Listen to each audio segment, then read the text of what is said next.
신약성경 히브리서 10장 19절에서 22절까지입니다. 신약성경 363쪽에 있습니다.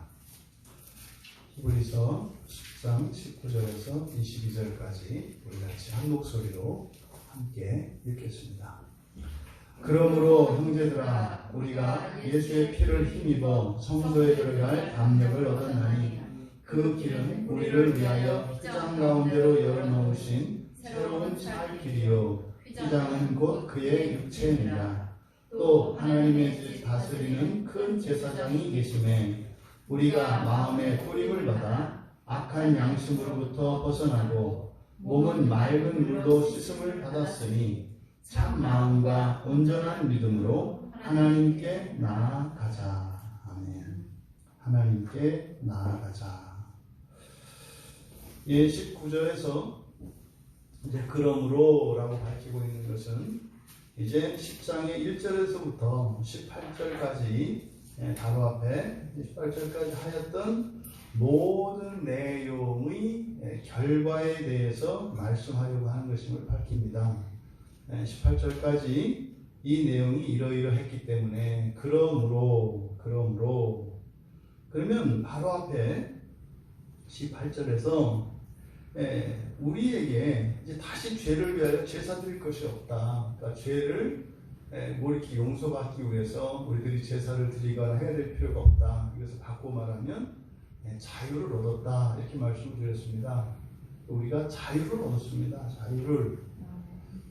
우리의 죄에 대해서 지난날의 죄와 현재와 또 우리가 살면서 원하지 않았고 또 예상치 못했던 상황 속에서 우리들의 연약함이 드러날 것이고 또 우리들이 온전하지 못한 믿음으로 인해서 심지어는 우리들의 신앙을 부인하는 일도 있을 수도 있습니다.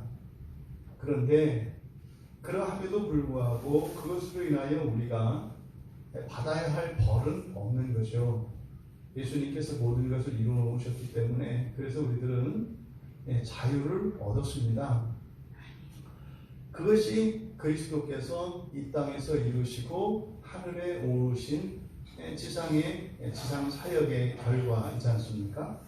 이제 그러면 성령께서 바로 앞에서 하신 말씀이 한마디로 말하자면 이제 우리가 자유를 얻었다는 거예요. 자유를 얻었다는 겁니다. 근데 그 자유가 우리에게 원인이 있는 것이 아니라 주님께 있다는 겁니다. 이것이 딜레마예요. 우리는 이런 모든 원인이 나에게 있을 때, 그러니까 주권이 내게 있을 때 가장 편합니다. 내 뜻대로 할 때가 편하다고요. 근데 사실은 내 뜻대로 하면 어떤 일이 일어나냐면 나보다도 강한 자가 와서 내 뜻대로 하지 못하게 할 수도 있거든요. 그렇더라도 그때더라도 메뚜기도 한철이라고 한철 동안은 그냥 튀고 싶은 이런 마음이 있어요. 굉장히 어리석은 거죠. 근데 주님으로 인해서 얻는 이 자유라고 하는 것은 완전한 자유예요. 이게 딜레마가 있습니다. 우리 안에. 그러니까 우리는 우리 마음대로 하는 것을 더 좋아해요. 그런데 우리 마음대로 하자 치면 아주 그 미미한 그리고 제한적인 그런 자유밖에 못 누려요. 그래도 우리는 그걸 더 좋아한다 이 말이에요. 이게 죄성이죠. 근데 예수 안에서는 예수님으로 말미암는 그 자유라고 하는 것은 그 무엇도 뺏어갈 수 없는 자유예요. 근데 문제는 우리 안에 그것이 우리에게 해가 되는 줄 알면서도 하기를 원하는 이것을 자유라고 생각한단 말이죠. 자유가 아니라 사실은 정반대로 노예 의지입니다. 마치 약물 이런 이렇게 마약이나 이런 것에 중독된 사람이 또다시 그 몸에 해로운 그 약물을 자기 몸에 주사할 수 있는 것을 자유라고 생각하는데 그건 자유가 아니잖아요. 계속 해치는 거잖아요. 그래서 우리 안에는 이런 여전히 잔존하는 부패성으로 인해서 예수님께서 우리에게 완전히 보장하신 이 자유가 우리에게 이렇게 자유로 그래서 기쁨과 감사로 느껴지지는 않는다. 그렇지 않습니까? 오늘 여러분들이 예배에 나오신 것은 자유로 나오신 것이거든요. 주일 예배 나오고 여러분들이 설교를 듣고 기도하고 여러분들이 말씀을 따라 살아가는 거 여러분의 자유로 하는 거거든요. 그런데 어떤 때는 내 자유로 하는 일임에도 불구하고 그것이 정말 하나님의 은혜 안에서 이루어지는 것임에도 불구하고 어떤 때는 그게 내키지 않고 이렇게 싫은 감정도 든다 이 말이죠. 원래 그렇습니다. 원래. 하지만 그것이 예수 그리스도로 말미암아 우리에게 완전히 보장된 자유입니다. 그러면 바로 성령께서 예수를 믿는 자들에게 이렇게 죄로부터 완전한 자유를 주셨다는 거죠. 그 자유가 무엇인지를 이제 19절에서 설명하는 것이에요. 그 결과이니까, 자유의 결과이니까. 우리가, 형제들아, 우리가 예수의 피를 힘입어 성소에 들어갈 담력을 얻었다. 그러니까요, 바로 우리에게 주신 그 자유가 무엇인지, 또 그 자유로 우리가 할 수 있는 그 참된 목적이 무엇인지를 가르쳐 주시는데, 이게 뭐라는 겁니까? 성소에 들어갈 담력이라는 거예요. 성소에 들어갈 담력. 여기서 성소는 지성소를 의미합니다. 그 성소, 지성소를 의미해요. 그러니까 지성소에 들어갈 담력을 얻었어요. 자유로 말이죠. 그럼 여기서 담력이라는 게 뭐라 했습니까? 이 앞에서도 나왔었습니다만 이 파르레시아라고 하는 헬라어인데 이 말 자체는 모든이라고 하는 파스와 말 그리고 확신 있는 진술 이래서 메시아라는 말이 합쳐진 거예요. 그러니까 모든 말에 있어서 확신이 있다는 이런 의미거든요. 그래서 이 파르레시아 담력이라고 번역한 이 단어는 말할 수 있는 자유입니다. 말할 수 있는 자유. 근데 이거는 그냥 단순히 자유를 말하는 게 아니라 자신이 생각한 것을 제한받지 않고 스스로 자신의 말로 드러낼 수 있는 자유를 말해요. 그러니까 여러분들이 한번 생각을 해보세요. 우리가 말을 할 때 얼마나 챙깁니까? 상대방의 기분을 살피고 때를 살피고 여러 가지를 고려해서 말을 하잖아요. 그러니까 이거를 이제 대책 없이 말을 해서는 안 되죠. 이 사회는 그렇습니다. 왜냐하면 사람마다 말을 이해하는 정도도 다르고 또 관계에 따라서 말이라는 게 이게 오해되고 곡해되기가 쉽습니다. 하다못해 이런 표정이나 또 이 목소리의 크기나 이 말의 톤 이런 거에 따라서 의미가 달라질 수도 있지 않습니까? 그래서 우리가 말을 할 때 굉장히 제약을 받는다고요. 심지어는 이제 조금 우리 집사님들 반백 년 이상 사신 분들은 깜빡깜빡해서 단어가 생각 안 해서 맨날 그거 아닙니까? 이렇게 제약을 받아요. 또 그나마도 또 그게 또 그 말이 이렇게 마음에 들지 않아서 바꿔야 되고 이러지 않습니까? 그러니까 여기서 이 담력이라고 하는 말이 그런 거예요. 그러니까 아무런 제약도 받고 방해받지도 않고 거침이 없는 자유. 그러니까 그것을 여기에 지금 성소에 들어갈 담력이라고 되어 있는데 사실은 자유죠, 자유. 성소에 들어갈 수 있는, 당당히 들어갈 수 있는 자유. 근데 이게 사실 이런 담력을 가지고 있는 사람이 여러분 주변에 있으면 이렇게 좀 내성적이고 자기 생각을 말하지 못하는 사람들은 맨날 방하고 삽니다. 왜냐면 이런 사람들은 자기 생각 다 하고요. 자기가 원하는 뜻대로 다 하고요. 자기 뜻대로 안 되면 막 화내고 짜증내고요. 근데 또 자기 뜻대로 되면 또 하나 주셨고요. 그러니까 이런 사람 옆에 있는 소심한 사람들은 질질 끌려갈 수밖에 없어요. 이런 사람들은 10가지 중에서 9가지가 자기 뜻대로 되고 한 가지만 자기 뜻대로 안 돼도 그냥 큰일 난 것 같죠. 그런 반면에 10가지에서 9가지 안 되고 한 가지만 돼도 좋아하는 사람이 있대요. 그러니까 사실 이 담대함을 가지고 있다라고 하는 이것이 성소에 들어갈 때 이것은 사실은 굉장한 영광이고 자유입니다만 이것이 인간관계 안에서 이런 담력을 가지고 있으면은 할 말 안 할 말 그냥 자기 마음대로 하는 이런 사람이니까 굉장히 강한 사람이죠 사실. 그러니까 이게 인간관계에서 그렇게 좋은 게 아니에요. 이거는. 그런데 이것이 지금 지성소에 적용이 되니까 이게 의미가 달라지는 거예요.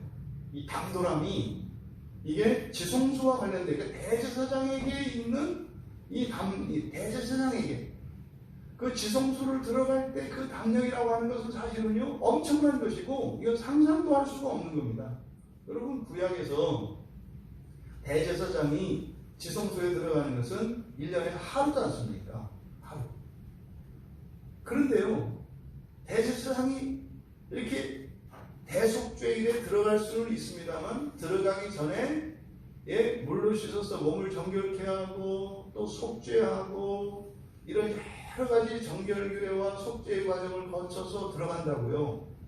그런데요 그렇게 하고 들어가는 대제사장조차도 꺼려지는 일이에요. 휘장을 걷기가 두렵다고요. 그 뒤에 무슨 일이 일어날지 몰라요. 이게 뭐 성경에 이렇게 기록되어 있지는 않습니다만 적지 않은 대제사장들이 지성소에 들어갔다가 죽어서 나온 사례들이 반드시 있었을 거예요. 온전히 회개가 되지 않은 상태에서 지성소로 들어가면 하나님의 영광 앞에서 죽습니다. 그러니까 하나님의 영광이 거룩하시기 때문에 작은 죄라도 있으면 죽어요. 그러니 막상 대제사장이 그 지성소 문을 그 휘장을 걷고 들어가기 직전에 그 마음이 어떻겠냐고요. 이게 뭐 무지막지한 회장 앞에 결제를 받으러 가는 뭐 중역 뭐 이런 마음 아니겠습니까? 네? 잘못하면 또 집어던지고 난리를 칠 텐데 뭐 그 정도니까 죽는다고요. 죽어요. 그런데 성소에 들어갈 담력을 얻었다. 이렇게 여러분 생각하시죠? 왕궁에서 이런 담력을 가진 게 누구예요? 왕의 자식이에요. 네, 왕의 자식들은 그냥 막 드나들어요. 저 버르장머리 없는 거 해도 막 쿵쿵 찌르고 관둬요 냅둬요 이러고 막 나갈 수 있고 이게 자식들이거든요 사실. 그러니까 지금 여기서 그 담력, 성소에 들어갈 담력 이것이 사실 성령께서 말씀하신 그 자유와 관련되어지는데 이것을 우리가 신분과 유추할 수가 있는 거예요. 하나님 아버지 앞에서 겁도 없이 이런 담력을 가질 수 있는 것은 자녀들밖에 없거든요. 자녀들. 그러니까 직분자로서의 대제사장이 아니라 바로 하나님의 자녀된 자들에게서만 볼 수 있는 그런 특징인 거죠. 이 성소에 들어갈 담력이라는 게. 그러니까 단순히 이제 우리의 모든 죄가 속죄되었다고 하는 이것은 거룩해지고 정결하게 된 것만 의미한 것이 아니라 그 안에 바로 관계의 변화에 대한 암시가 깊이 들어가 있는 것을 우리가 어렵지 않게 유추해낼 수 있는 겁니다. 그런데 그 성소에 들어갈 담력을 어떻게 얻습니까? 그 담력의 원인이 뭐예요? 예수의 피라고요. 예수의 피. 예수의 피. 피는 성경에서 뭡니까? 생명이죠. 피라고 하는 것은 그 사람의 생명입니다. 그 생명이에요, 피가. 그러니까 여기서 예수의 피라고 했을 때는 뭐 예수님의 한 방울 피 이런 의미가 아니라 예수의 생명 이런 뜻이겠죠. 그러니까 지성소에 들어갈 담력을 얻는 것이 예수의 생명이라는 겁니다. 무슨 말입니까? 만약에 우리가 지성소를 열고 들어갔는데요. 죄가 있어서 죽어야 돼요. 그 죽음을 누가 대신한다는 거예요? 예수님이 대신한다는 거예요. 그래서 예수의 피로, 예수의 생명으로, 그러니까 예수의 생명이 담보되었기 때문에 예수님이 자신의 생명을 담보로 잡혀주셨기 때문에 우리가 담대하게 지성소로 들어갈 수 있다는 거죠. 이게 사실 여러분 우리들에게 현실적으로 적용하면 우리가 예배에 참석하는 거고요. 우리가 하나님 앞에 기도하는 거예요. 여러분들이 기도할 때 여러분이 이렇게 예배 드릴 때 지성소 안으로 들어가는 거거든요. 하나님의 현존 앞에 서는 거예요. 근데요, 우리에게 두려움이 있어요? 없잖아요. 담대함이 있잖아요. 근데 왜 그렇다? 예수의 생명으로 그렇게 된 것이다 라는 것을 가르쳐 주는 거예요. 그러니까 우리가 그냥 아무 생각 없이 뭐 그런 거 아닌가? 무슨 또 지금 무슨 뭐 하나님 앞이야. 뭐 이게 관양동에 있는 뭐 144-2번지 3층이지 뭐 이렇게 생각할 수 있어요. 근데 영적으로 분명히 우리가 하나님 앞에 가는 거거든요. 전혀 두려움이 없어요. 이것만 봐도 여러분이 누군지 알겠어요? 하나님의 자녀를 알겠는 거죠. 겁도 없이 막 드러내잖아요. 이게 뭐 보면은 도덕적인 기준으로 보면 참 못된 건데 관계적으로 보면 참 하나님하고 이게 끊어질 수 없는 관계 속에 있구나라고 하는 반증이 되는 거죠. 네? 하나님의 은혜로도 관계를 우리가 확인할 수 있지만 그렇게 버릇없이 막 사는데도 그냥 도와주시는 거 보면 또 뭐 하나님의 자녀인 거 틀림없다. 뭐 이렇게 생각할 수 있는 거죠. 아멘인지 노멘인지 모르겠습니다만 하여튼 틀림없는 증거입니다. 그래서요, 여러분들이 항상 우리가 하나님께 은혜를 구하고 하나님 앞으로 나아가며 하나님께 기도하는 원인은 우리의 공로나 우리의 행실에 있는 것이 아니라 오직 누구의 힘을 입어서요? 예수를 힘입어서. 그러니까 이것이 그 근거가 우리에게 있지 않고 주님께 있어요. 그러니까 확실한 거예요. 만약에 우리에게 있다면 우리는 언제 어떻게 변할지 모르거든요. 그런데 원인이 주님께 있기 때문에 이 담력, 이 자유라고 하는 것이 어떤 거예요? 확실한 겁니다. 이걸 여러분들이 잊지 말고 기억하셔야 돼요. 그리스도로 말미암은 것이기 때문에 이것은 확실한 것이다. 그럼 20절에 이제 그 길은 우리를 위하여 휘장 가운데로 열어놓으신 새로운 살 길이요. 휘장은 곧 그의 육체다. 이렇게 되어 있는데 지금 내용이 이 20절을 사역을 하면 이렇게 됩니다. 예수님은 그 휘장으로 말미암아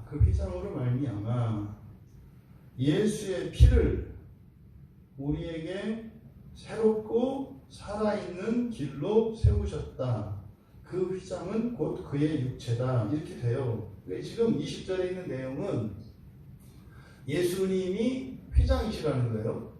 예수님이 그 휘장이라는 겁니다. 예수님의 몸이 휘장이시라는 거예요. 그런데 대제사장이 이렇게 안으로 들어가려면 휘장을 걷어야 되잖아요. 그런데 휘장이 막혀 있다고요. 근데 그 막혀 있는 휘장이 열려야 길이 생기지 않습니까? 근데 그것이 열리는 것, 그 열리는 것이 어떻게 열린다는 거예요? 예수님의 피를 길로 만드셨다 그래요. 예수님 생명이지 않습니까? 그러니까 예수님의 몸이 휘장인데 그 휘장이 열려야 지성소로 들어갈 수 있어요. 근데 그 휘장을 여는 길이 뭐라는 거예요? 예수의 생명이라고 말을 하는 겁니다. 좀 내용이 복잡해요. 그러니까 예수님의 역할이 가로막혀 있는 가로막는 지성소와 성소를 이렇게 구분하는 역할도 되고 또 한편으로는 결국 그 장애를 해소시켜 주셔서 길이 되어 주시는 것도 예수님이시라는 내용이거든요. 그런데 이게 예수의 생명과 예수의 육체로 나눠서 설명을 하고 있습니다. 그렇다면 성소로 들어갈 길, 지성소로 들어가는 길, 그 길이 여기서 휘장 가운데로 열어놓으신 길 이렇게 되어 있지 않습니까? 휘장 가운데로 열어놓으신 길, 여기 이제 지성소로 들어가는 길이에요. 근데 여기서 우리말 성경에 열어놓으신, 그래서 열어놓다라고 번역한 이 단어가 엔카이니조라는 말이거든요. 엔카이니조. 이 엔카이니조는 앞에 히브리서 9장 18절에서 세우다라고 번역이 되어 있고요. 세우다, 건설하다 이런 뜻이죠. 이게 이제 72역 성경에, 구약 성경에 어디에 적용이 되냐면 신명기 20장 5절에 건축하다 이렇게 번역되어 있고요. 역대하 15장 8절에서는 여호와의 제단을 재건하다 이렇게 번역을 하고 있어요. 그러니까 이 엔카이니조라고 열어놓다라고 번역한 이 단어는 세운다라는 뜻이에요. 세운다, 만들다, 길을 낸다 이렇게 되겠죠. 길을 만드는 것을 우리가 길을 닦는다, 길을 낸다 이렇게 얘기하지 않습니까? 그래서 여기를 열어놓았다라고 번역을 한 건데 길을 만든다는 얘기입니다. 그러니까 휘장 가운데로 만들어 놓으신 길, 뭐 이렇게 되는 겁니다. 그러니까 성소에서 지성소로 갈 수 있도록 휘장의 가운데로 이제 길을 내어 주셨다는 거죠. 근데 문제는 휘장이 또 예수님의 육체예요. 그러니까 길은 그의 생명이에요. 아니, 휘장이 그의 육체가 되고 길을 내려면 육체가 어떻게 되겠어요? 찢겨야 돼요. 터져야 돼요. 그러니까 결국 바로 예수의 피를 길로 만들어 주신다고 했는데, 결국 지금 여기서 말씀하고자 하는 게 뭡니까? 지금 히브리서 기자가 말씀하는 게 십자가 사건의 의미를 얘기를 하는 거죠. 예수님이 십자가에서 자신의 생명을 내어주시고, 그리고 십자가에 못 박혀 죽으셨지 않습니까? 그러니까 자신의 몸을 터뜨리셨잖아요. 그리고 생명을 내주셨잖아요. 그럼으로써 성소와 지성소, 성속의 그 절대적인 한계를 스스로 무너뜨리셨다는 거예요. 그러니까요, 성소에서 지성소로 열리는 길은 어떻게 열린 겁니까? 하나님이 하나님 되기를 포기하심으로써 열린 길이에요. 그러니까 하나님이 사람이 되어서 오심으로써 우리가 하나님을 만나게 되었잖아요. 근데 그것은 이 세상에서 그런데 저 하늘나라로 인도하시는 그 과정에서도 하나님께서 당신을 죽이심으로써 바로 성속의 구분을 없앰으로써 우리가 들어갈 수 있게 된 거죠. 근데 여기서 문제가 생기는 거예요. 우리는 더럽습니다. 우리는 아주 오만방자하고 무례합니다. 그러면 우리가 그 지성소에 어떻게 들어갈 것 같아요? 신발을 신은 채 드나듭니다. 이게 예수님 당시에 성전에서 많은 사람들이, 장사치들이 성전에 들어서서 거기에서 돈벌이를 목적으로 흥정하고 하던 그 시대죠. 그러니까 이것이 예수님 당시 예루살렘 성전에서만 그런 것이 아니라 오늘날 우리들의 신앙의 태도를 한번 생각해 보아야 합니다. 여러분, 교회는 장차 이 땅에 임할 하나님 나라의 예표입니다. 무슨 말이냐면 여러분들이 교회를 생각하는 것만큼만 하나님 나라를 생각한다는 얘기예요. 여러분들이 또 반대로 하나님 나라를 생각하는 만큼만 교회를 생각한다는 얘기예요. 이거는요, 떨어질 수가 없는 겁니다. 교회에 대한 우리의 마음과 하나님 나라에 대한 우리 마음이 비례합니다. 이것은 절대적인 거예요.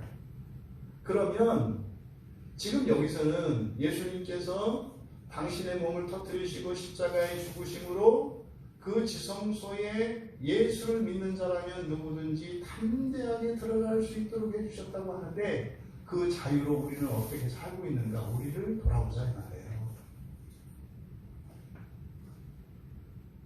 성소와 지성소를 가르고 있던 휘장이 찢겼을 때 과연 우리는 어떻게 하고 있는가? 여러분,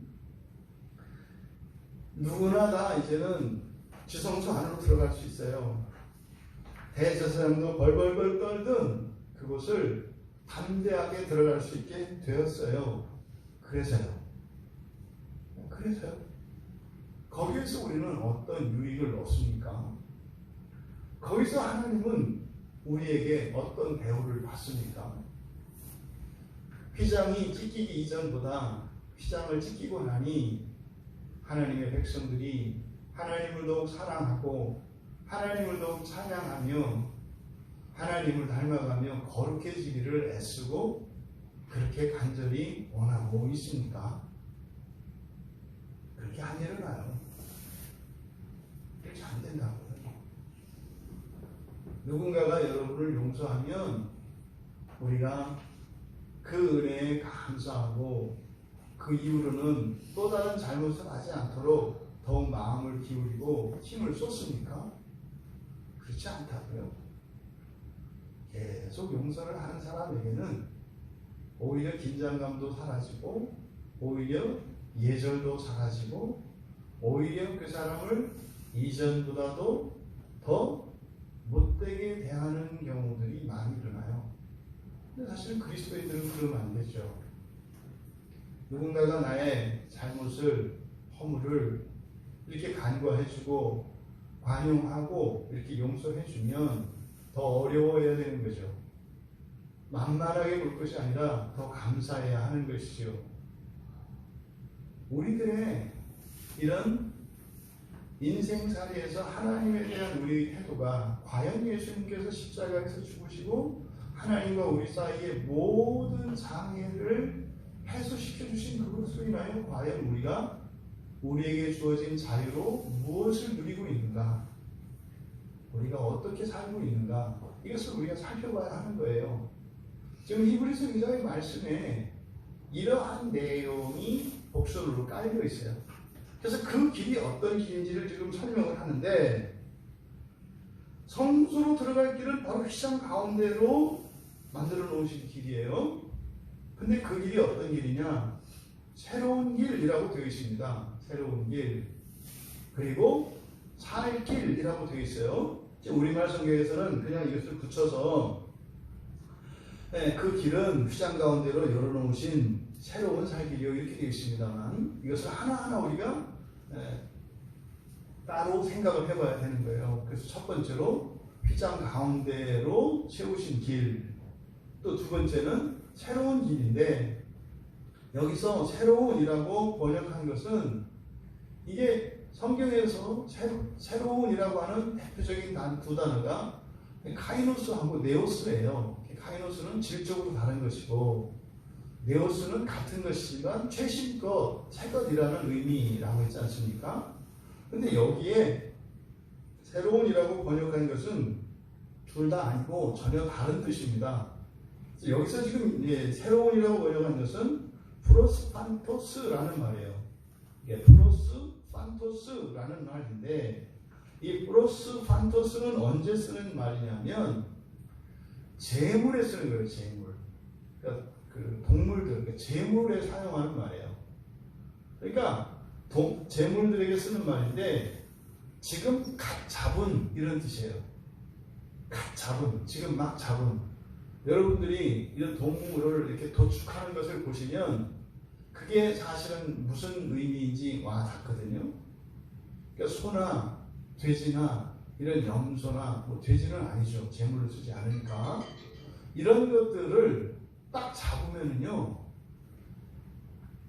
그 순간 이렇게 뭐 이렇게 숨통을 딱 끊는 순간 그게 뭐 동물이 그냥 고기가 되는 게 아니에요. 여전히 살아 있습니다.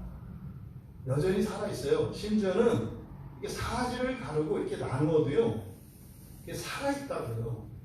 거기서 피가 나오고요, 여전히 생명이 남아있어요.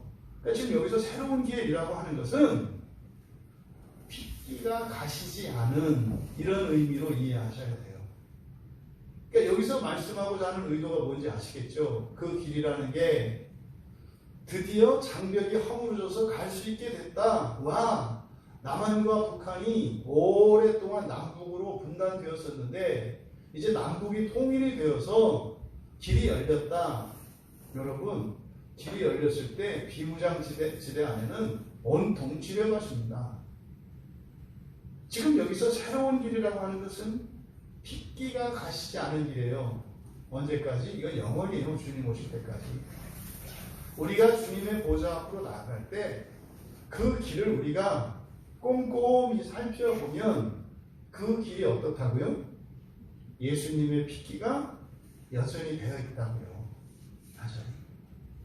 우리가 하루하루 하나님의 은혜 안에 살고 구원의 은총 안에서 살아가요. 사실은 우리가 가는 길이, 우리가 살아가는 인생길이 성소와 지성소 사이를 가르고 있는 휘장의 가운데를 지나가는 길이거든요. 우리의 인생이 그래요. 우리의 인생이 그 지성소를 향하여 가는 여정이에요. 근데 그 길이 어떤 길이다? 핏기가 가시지 않은 길이라고요. 여러분, 2000년 전에 역사적으로 예수님의 십자가 사건이 있었습니다만 우리가 살아가는 동안 평생 동안 우리 주변에는 예수님의 피비린내가 가시지 않는다는 얘기예요. 그걸 망각하고 살죠.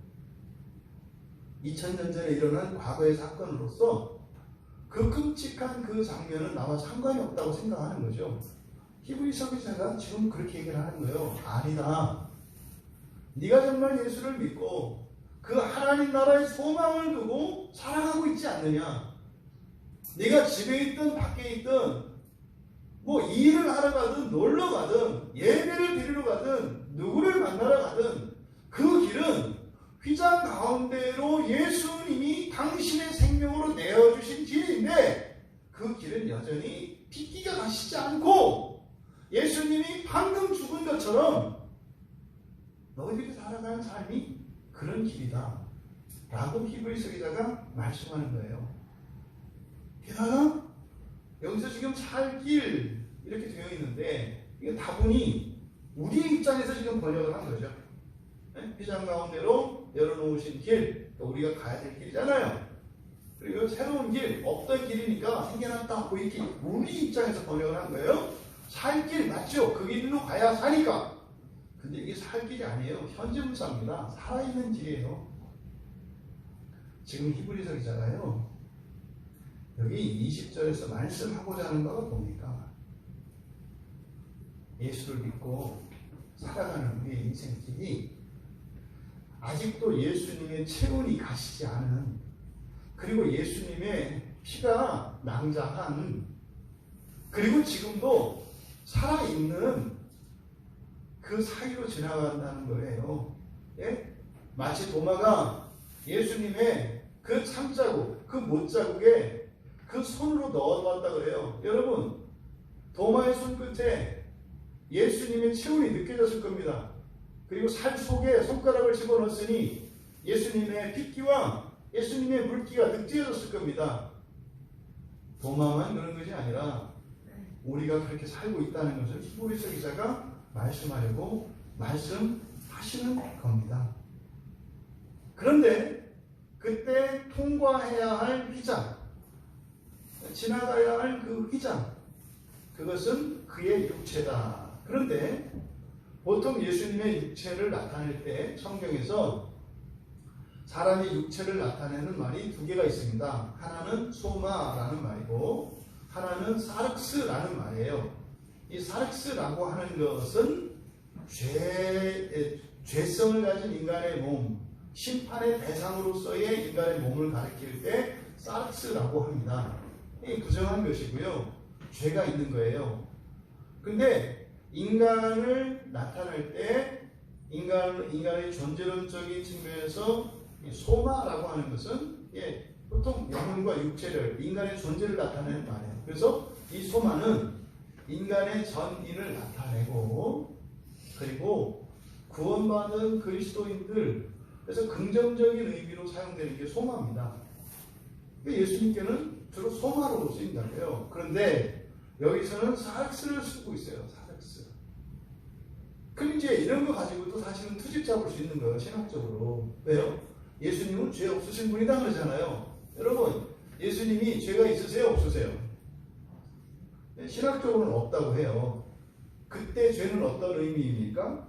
도덕적인 의미예요. 도덕적인 죄. 도덕적인 의미. 그런데 존재론적으로 죄가 의미하는 바는 어떤 뜻이에요? 결핍과 무능력이에요. 그러면 죄 있는 몸, 그러니까 몸에 죄가 있다 없다 라고 할 때 어떤 차이가 있어요?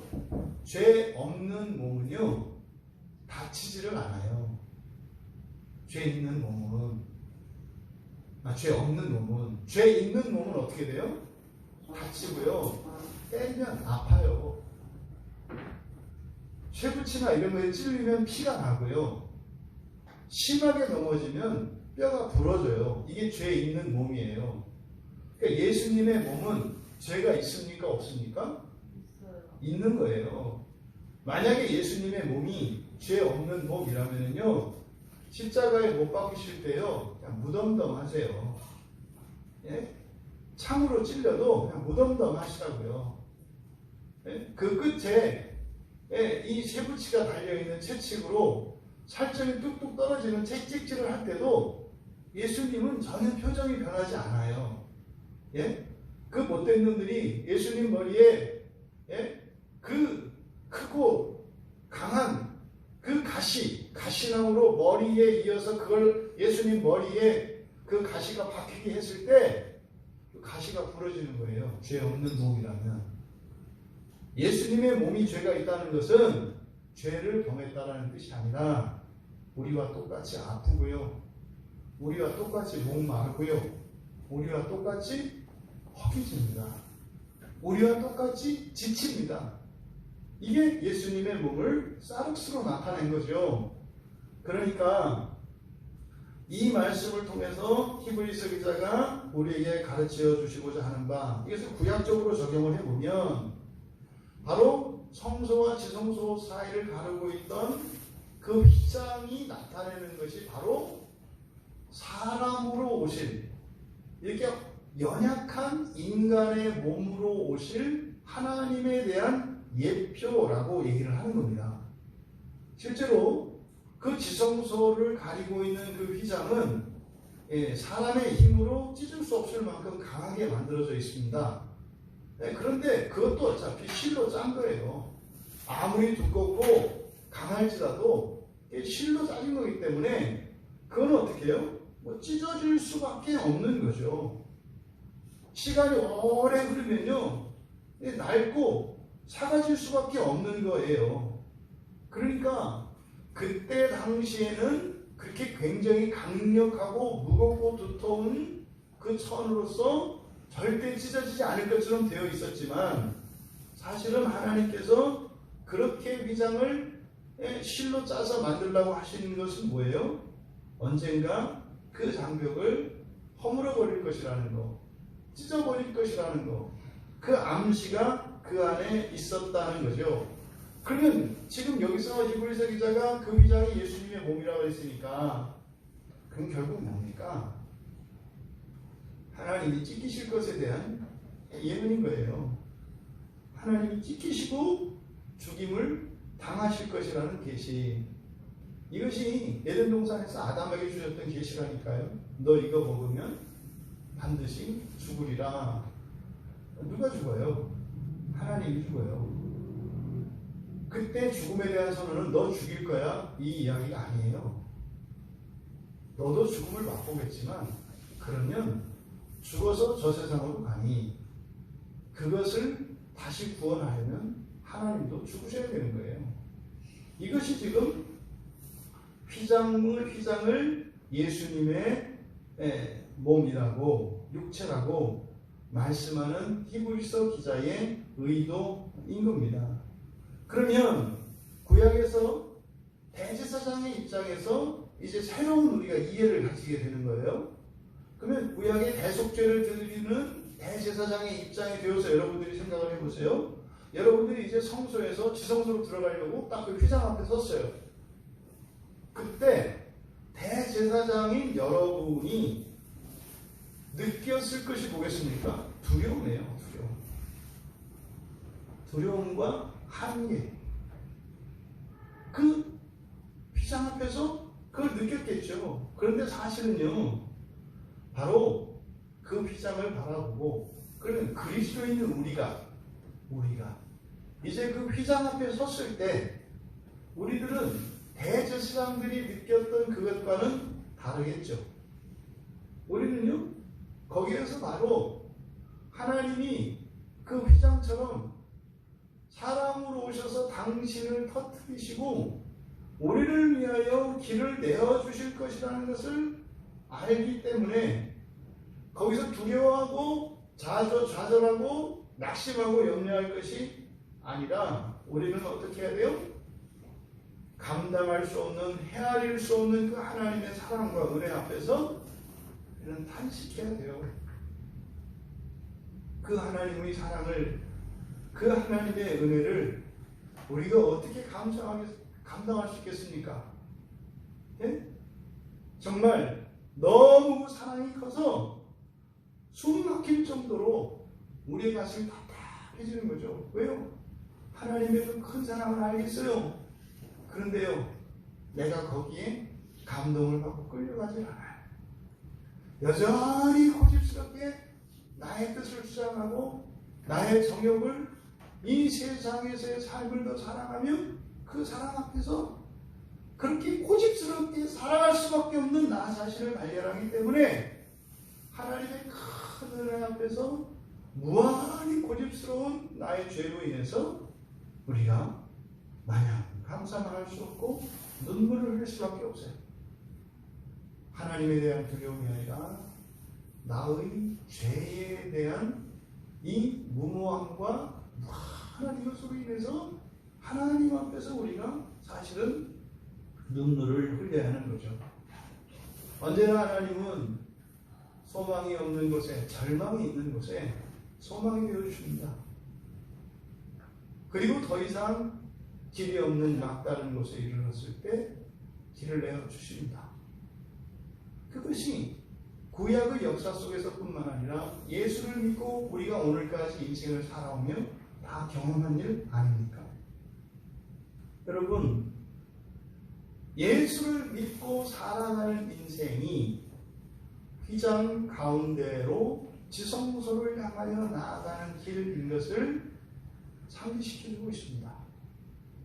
근데 그 길은요, 여전히 예수님의 핏자국이 가시지 않았고 예수님의 체온이 느껴지고 그리고 그 아직 생기가 있어서 살에 이렇게 핏줄이 튀어오르는 그 길을 우리가 갖고 있는 것임을 히브리서 기자가 밝히고 있는 겁니다.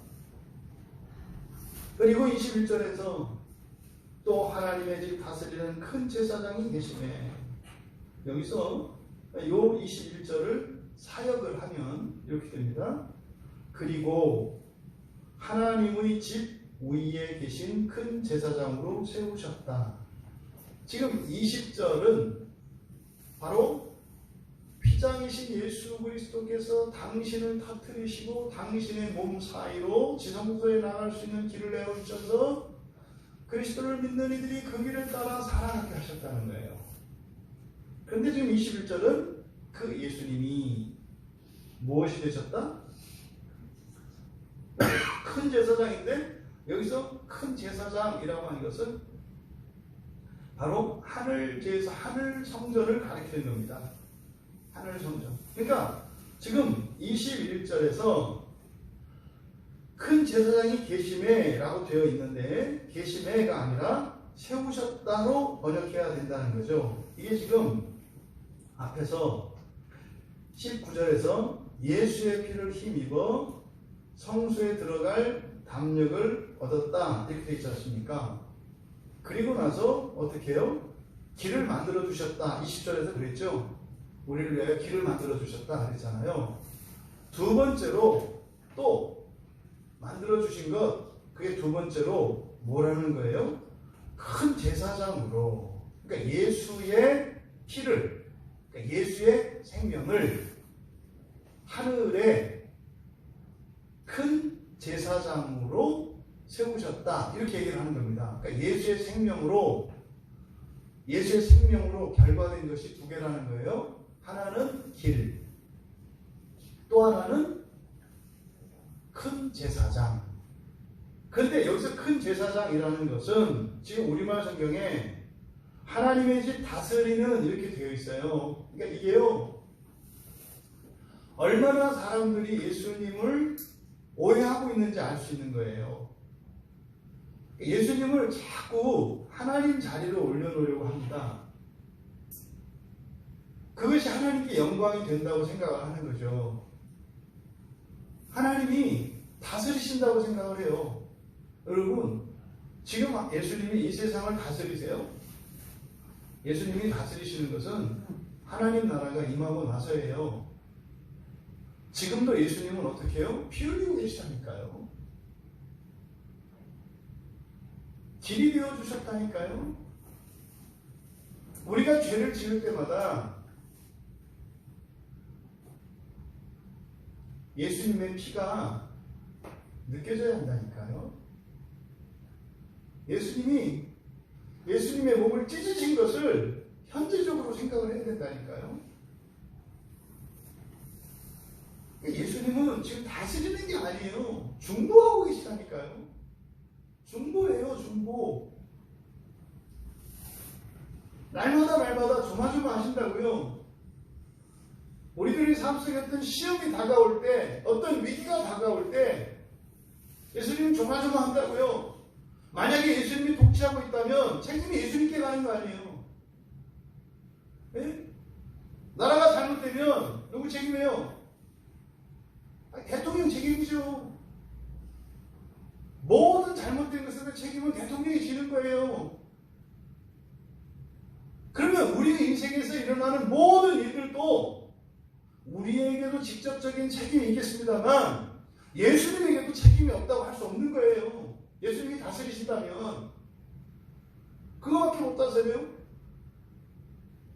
근데 지금 성경에서 자꾸 예수님을, 그러니까 성경의 가르침은요, 예수님이 뭐라 했습니까?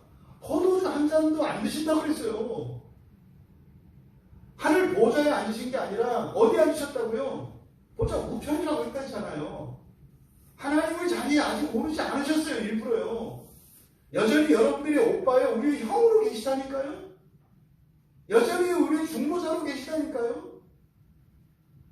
근데 예수님을 지금 통치자로 자꾸 놓으면, 그리고 하나님을 높이려고 그래요. 여러분, 참 오해예요. 그러니까 여기서 지금 하나님의 집 다스리는 이라고 이렇게 의역을 한 게 뭐냐면 전치사 에피, 온 때문에 그래요. 하나님 집 위에 큰 제사장 이렇게 되어 있거든요. 여러분, 왕으로 계신 게 아니라 분명히 성경에서 뭐라 그랬어요? 제사장으로 있다고 그랬잖아요. 그러면 하나님 집에 있는 제사장은 다스리기 위한 겁니까? 제사를 위한 겁니까? 예, 제사장이니까 제사를 위한 거예요. 다스리는 게 아니에요. 이게 안 맞는 얘기라고요. 하나님 집 다스리는 큰 제사장. 그러니까 우리가 알아서 해석하죠. 뭐 성전을 섬기는 걸 다스린다고 하는가 보다. 어디서 다스려요, 제사장이? 제사장이 성전을 다스려요? 그 말도 안 되는 소리죠. 그러니까 여기서 다스리는 이렇게 하면 안 되는 거죠. 오히려 어떻게 해야 돼요? 섬기는 이래야 되는 거죠. 오히려. 그래서 이것을 좀 의역을 하면 21절을, 그리고 예수의 피를 하나님의 집을 섬기는 큰 제사장으로 세우셨다. 뭐 이렇게 할 수 있는 거겠죠. 이 지상에서의 하나님의 예수님의 생명을 무엇으로 이제 새롭게 만드셨다? 하늘을 섬기는, 하늘 성전을 섬기는 제사장으로 바꾸셨다. 그러니까 예수님의 사역이 바뀐 것을 나타내는 거예요. 이것을 예수님의 천상 사역이라고 합니다. 예수님의 사역을 지상 사역과 천상 사역으로 나누어요.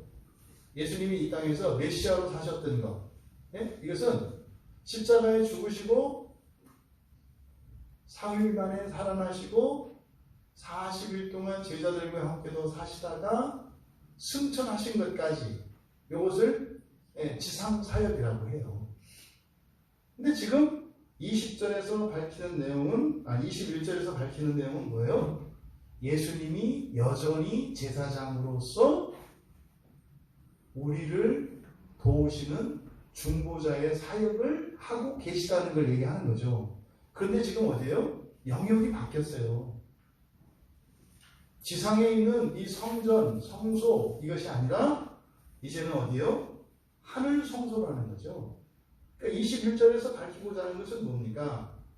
지상의 성소가 아니라 하늘의 성소를 섬기는 큰 제사장이 되어주셨다는 얘기죠. 21절은. 여러분, 이해되십니까? 구약의 백성들이 여전히 이 제사장들의 사역을 지상에 머물러 있다고요. 그러니까 예수님이 오셔서 지상에서 사역을 다 이루셨어요. 모든 제사장들이 했던 걸 이루셨어요. 끝난 게 아니라 예수님의 사역은 계속되고 있는 거예요. 그럼 지상에서는 성소에서 지성소로 들어갈 수 있게 됐어요. 지상에서는. 이제는 어디로 가야 된다는 거예요? 하늘로 가야 된다는 거예요. 하늘로. 지상에 있는 성소와 지성소에 길을 내어주셨어요. 당신은 터뜨리셔서. 그리고 나서 지금은 예수님이 하늘에 오르셔서 우리들을 어디로 이끄신다는 거예요? 하나님의 집으로, 하나님 나라로 이끌고 계시다는 거예요. 그것을 위해서 지금도 큰 제사장으로서 충고를 하고 계시다는 거예요. 여러분, 제사 지낼 때 헌제자들이 제물을 사가지고 가야 되고요. 그 자리에 나와서 회개하고요. 제사에 참여해야 돼요. 그러니까 지상에서는 우리가 더 이상 제사를 드릴 필요가 없어요. 끝났어요. 그거는. 이제 우리는 어디를 향해서 가야 돼요?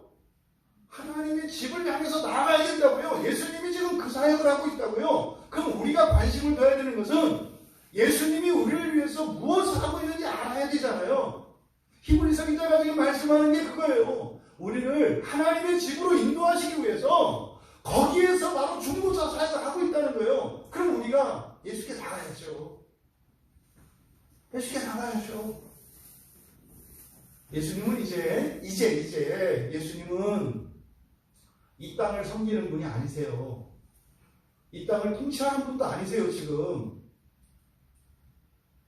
하나님 나라가 지금 왔다고요? 예수님이 통치하신다고요? 진짜요? 진짜 예수님이 지금 통치해요? 그럼 세상에서 일어나는 이런 부조리들과 지금 코로나19 때문에 온 세상이 날리고 수십만의 사람들이 막 죽어나가는데 이게 예수님이 다스리시는 나라가 있다고 하고요? 하물며 이 땅에 세우신 교회가 엉망진창이고 오히려 세상보다도 더 부패하고 타락하고 상식 이하의 일들이 지금 교회 안에서 일어나고 있는데 이게 예수님이 다스리는 나라라고요? 말이 안 되잖아요. 예수님은 하나님의 나라가 임할 때 그때 다스리세요. 지금은요 여전히 우리를 구원하고 계세요. 예수님은 일 마치시고 다 끝난 거예요. 예?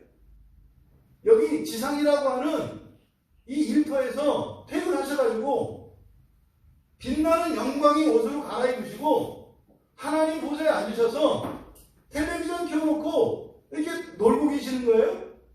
그리고 천사들을 부리셔서 이 세상을 통치하시는 거예요. 히브리서 기자는 아니라는 거예요. 지금도 예수님은 구원을 위해서 일하고 계세요. 근데 그 구원이 뭐예요? 우리들을 하나님의 집으로 인도하시는 거라고요. 하나님의 집으로 인도하시는 그 대사장의 직분을 지금도 하고 계시다. 지상에서 제사는 없어요. 하지만 우리가 하늘 성소를 향하여 들어갈 준비를 해야 합니다. 날마다 옷을 빨아 입어야 하고요. 우리의 본성을 변화시켜 가야 하고요. 그 하나님의 집에 들어갈 수 있는 준비를 하면서 살아가야 돼요. 이것이 우리들이 인생을 살아가는 목적이고 그래서 그리스도인들의 삶을 거룩한 삶이라고 하는 거예요. 거룩한 삶. 하나님의 집으로 들어가기 위해서 살아가는 삶. 우리가 이제 바라보아야 할 것은요. 이 세상의 지성소가 아니에요. 하늘 성소예요. 하늘 성소. 이제는 본 게임이 시작된 겁니다. 여러분. 예수님이 오시고 난 뒤에는요. 이제는 실전이 시작이 된 거예요. 실전이. 하나님의 집으로 들어가는 실제적인 일이 일어난 거예요. 과거에는 그냥 성소에 들어가기 위해서 재물을 사가지고 가면 됐죠. 근데요. 하늘의 성소에 가기 위해서 우리들에게 필요한 재물은 오직 예수 그리스도 한 분밖에 없어요. 또 그 나라로 우리를 이끄실 제사장은 예수 그리스도 한 분밖에 없어요. 예수님은 여러분들의 왕이 아니세요. 아직은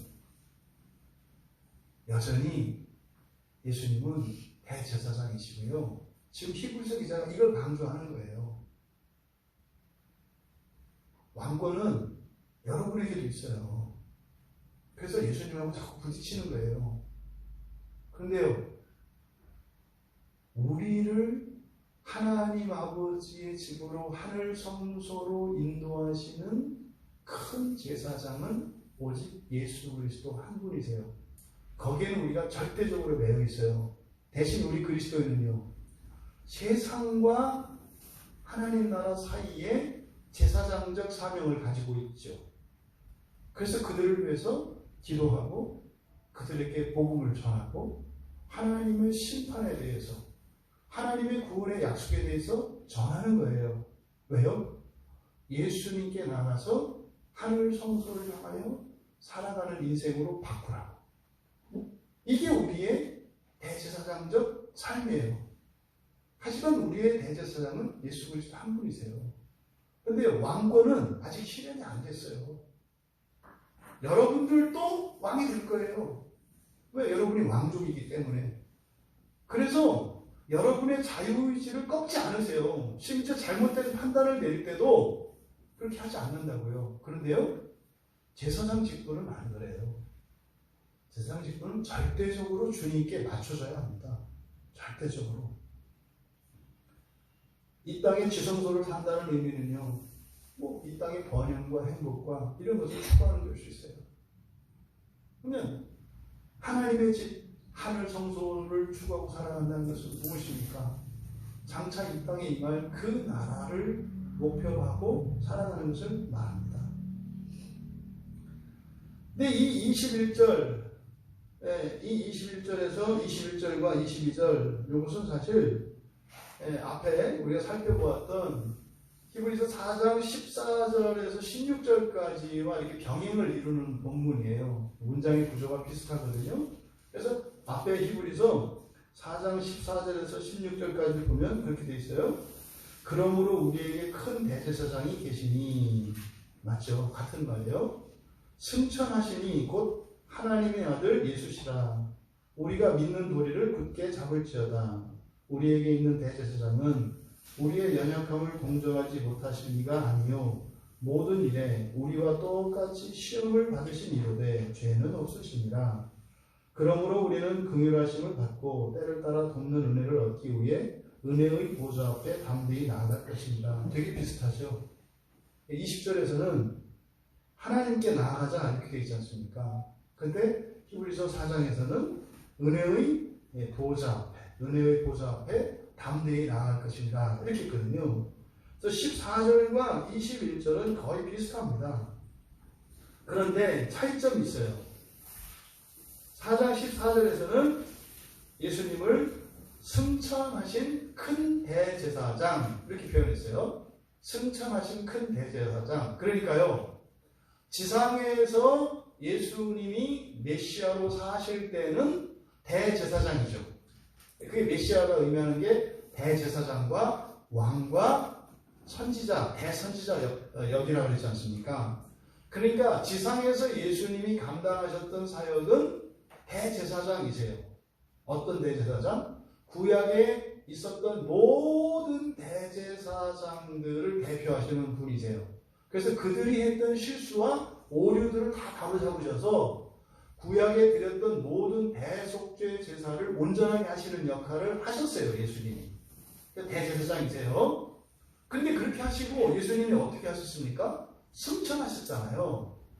그런데 지금 여기서 21절에서는 뭐라고 말했어요? 하나님의 집을 섬기시는 큰 제사장. 그래서 지금 진전이 일어나는 게 보이시죠? 예수님이 대제사장으로 이 세상을 섬기시다가 그리고 승천하셔서 하늘로 올라가셨는데 거기서 어떻게 되셨다? 이제는 하나님의 집에서 제사장 역할을 하시는 큰 제사장이시다. 거기는 큰 제사장, 대제사장 이런 게 없어요. 왜? 예수님만 제사장이시니까. 이 세상에서는 대제사장, 제사장도 아니지만 하늘에서 제사장은 오직 한 분 예수 그리스도세요. 그러니까 지금 히브리서 10장 21절에서는 4장 14절에 있었던 예수님의 승천 이후에 예수님이 어떻게 변화하셨는가를 가르쳐주면서 지금 진전시키고 있는 거죠. 앞에까지는 뭡니까? 이 세상에서 드리는 제사 끝났다는 거예요, 이제. 근데 우리가 바라보아야 할 제사는 뭐다? 하늘 제사야, 하늘 제사. 이것을 지금 이렇게. 그 다음에 4장 16절에서는 긍휼하심과 은혜를 얻기 위해서 은혜의 보좌 앞으로 나가야 된다고 그랬어요. 네? 긍휼하심과 은혜를 얻기 위하여. 그러니까 예수님이 지상에서 대제사장으로 계실 때는요, 네, 어떻게 돼요? 네, 나가야 돼요. 은혜를 얻기 위해서. 보좌 앞으로 나가야 돼요. 지성소로 가야 되고, 은혜의 보좌 앞으로 나가야 돼요. 뭐 하기 위해서? 긍휼하심과 은혜를 얻기 위해서. 그런데 여기서는 어떻게 됐어요? 이제 22절에 그 내용이 나오는데 다 얻었어요. 이제 22절은 다 얻었어요. 22절을 보면 우리가 마음의 뿌림을 받아 악한 양심으로부터 벗어나고 몸은 맑은 물로 씻음을 받았으니. 그러니까 22절은 어떻게 됐어요? 다 됐죠. 은혜를 입었고요. 긍휼함을 얻었어요. 그래서 어떻게 돼요? 지금 여기에 마음의 뿌림을 받아 그리고 물로 씻음을 받고, 이건 다 완료예요. 이미 됐다는 거예요. 이미 됐다고 얘기를 하는 거예요. 그러니까 4장에서는 어떻게 했습니까? 그것을 얻기 위해서 은혜의 보좌 앞으로 나가야 된다, 이렇게 얘기를 했고, 지금 여기서는 이제는 다 됐어요. 다 됐어요. 그러니까 이제는 어떻게 돼요? 이제는 하나님께 나아가는 거예요. 이제.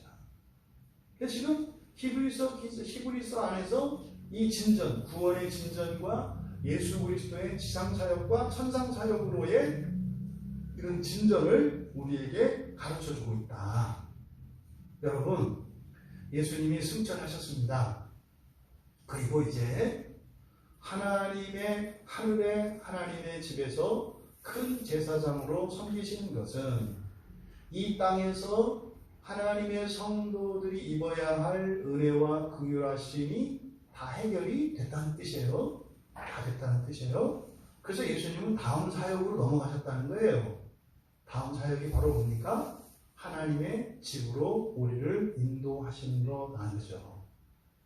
그렇다면 지금 22절에 있는 내용은 촉구하는 내용이에요. 다 됐으니까 하늘의 집, 하늘 아버지의 집을 향해서 나가라.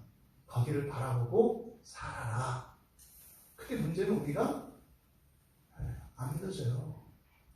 나를 보면 안 됐거든요, 아직. 확실히 안 됐거든요.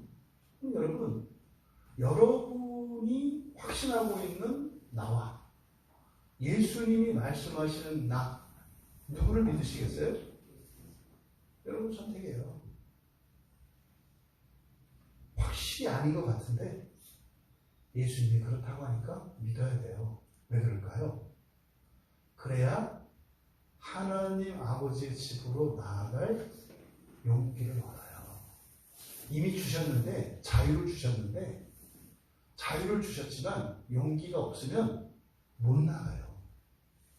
그럼 이 용기를 얻으려면 어떻게 얻어요? 믿음을 가져야 얻어요. 정말 내가 다 됐다고요, 하나님?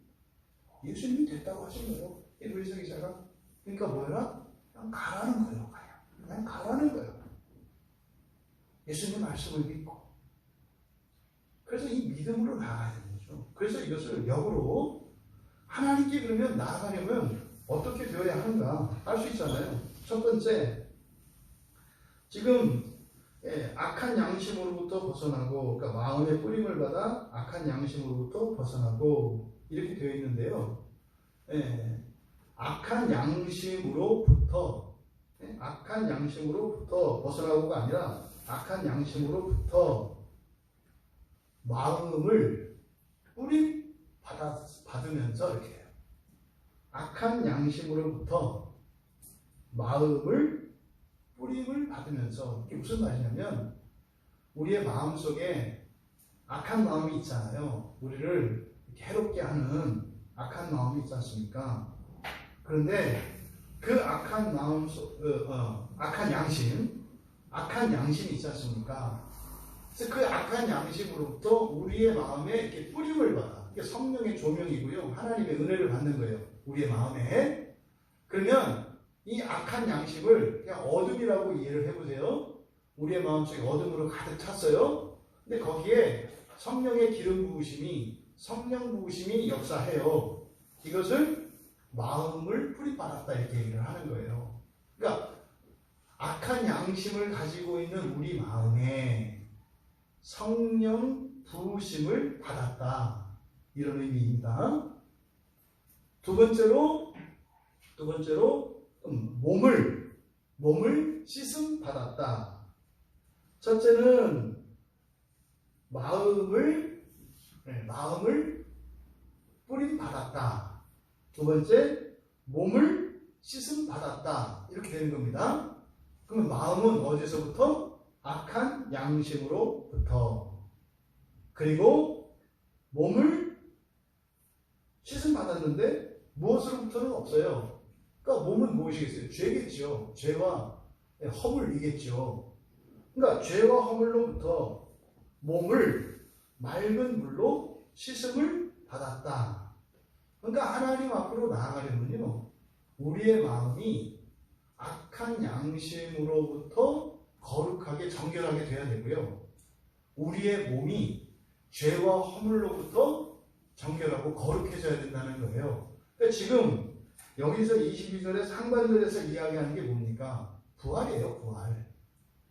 부활은 우리의 영혼이 변하고요, 우리의 마음이 변하고요, 우리의 육체도 변하는 거잖아요. 그러니까 지금 22절에서 앞에서 밝히고 있는 내용은 부활의 진전을 말하는 거예요. 부활의 진전. 근데 이것은 이미 이루어진 부활이죠. 완료형으로 쓰고 있으니까 이미 그렇게 된 거예요. 이미 이루어진 부활은 뭡니까? 여러분들이 예수를 믿고 성령께서 여러분 안에 내주한 순간 그건 이미 이루어진 부활이에요. 그러니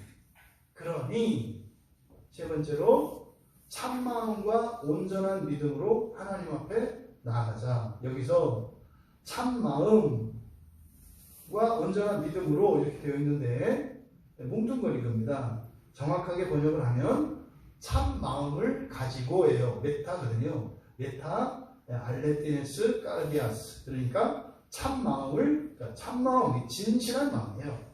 진실한 마음을 가지고, 진실한 마음을 가지고, 그 다음에 온전한 믿음으로, 이게 이제 엔 플레로포리아, 플레로스, 이거는 꽉 찬 거죠. 꽉 찬. 그러니까 꽉 찬 믿음으로 이렇게 되는 겁니다.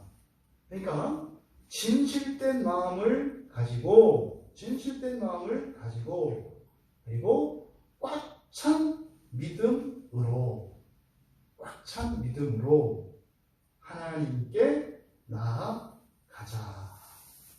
이게 지금 진실된 마음과 꽉 찬 믿음은 무엇이겠습니까? 부활, 그러니까 되어가는 부활이죠. 부활이 이미 이루어진 부활이 있고, 진행되고 있는 부활이 있고, 그리고 미래에 완성될 부활이 있잖아요.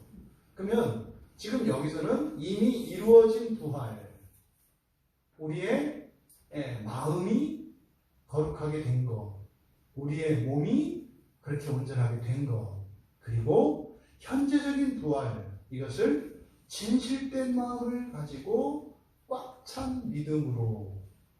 그러니 우리가 하나님 나라를 향해서 살아갈 때 그러면 어떻게 살면 됩니까? 진실된 마음이에요. 진실된 마음이 뭐겠어요? 그 나라를 정말로 원하는 거예요. 네? 그 나라를 원하는 거예요. 그 나라를 진실로 가기를 원하는 거예요. 그리고요, 온전한 믿음이 아니라 꽉 찬 믿음이에요.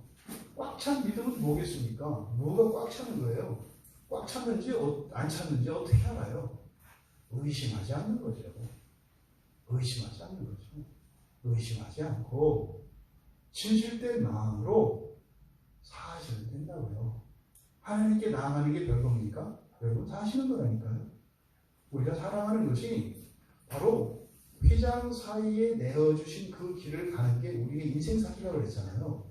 그러니까 여러분이 사실 때 그 하나님 나라에 대한 그 소망, 그것을 바라는 그 진실된 그 마음으로 의심하지 말고 흔들리지 말고 그 믿음을 가지고 살아가자.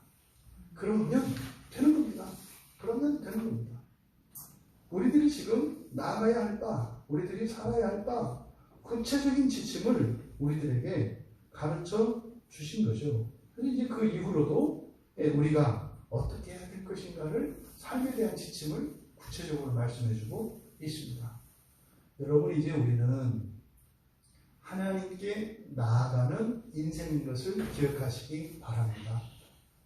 하나님 아버지의 집을 향해 살고 있다는 사실을 기억하시기 바랍니다. 그러니 여러분들이 마음의 소원을 두어야 할 것은 하늘에 있는 여러분들의 집이고요. 이제 그 하나님 나라에서 여러분이 주님과 함께 이 세상을 재창조하는 그 일을 준비하는 일이에요. 이제 이 세상의 지성소로 들어가기 위해 살아가는 삶이 아니라 뭡니까? 경건한 신자, 그럴듯한 신자 이런 게 아니에요. 그 의미 없다는 얘기가 아닙니다. 그것은 이제는요 부차적인 문제가 됐다고요. 그러니까 예수님 오시기 전까지 구약의 유대인들이 추구하는 삶이었다고요. 그게 예수님 당시에 이런 바리새인들, 서기관들, 이런 제사장들과 예수님의 논쟁 사이에서 일어나는 게 이거지 않습니까? 그들은 자꾸 이 세상의 지성소를 향해서 살아가려고 해요. 이제는 바로 하나님께 나아가시는 우리 모두가 되시기를 주님의 이름으로 축원합니다. 우리 말씀을 생각하며 잠시 기도합니다. 하나님, 정말 우리가 이제 그냥 정말 이 땅만 바라보고 살아가는 인생에서 제발 우리가 눈을 들어 하나님을 보고 하나님의 집을 바라보며 인생을 살게 하옵소서. 물론 우리가 번번이 고개를 들어 하나님을 보다가 또 다시 이러저러한 의심과 불안과 두려움으로 또 정욕으로 고개를 떨구고 땅을 보는 순간 절망하고 낙심하겠지만 하나님, 그 즉시 고개를 들어 하늘을 보게 하옵소서. 정말 우리들이 살아가는 인생, 우리들이 해난 이런 신앙생활의 모든 것이 그 나라의 목표를 두고 살아가게 하옵소서. 우리가 은혜를 구하며 기도하겠습니다.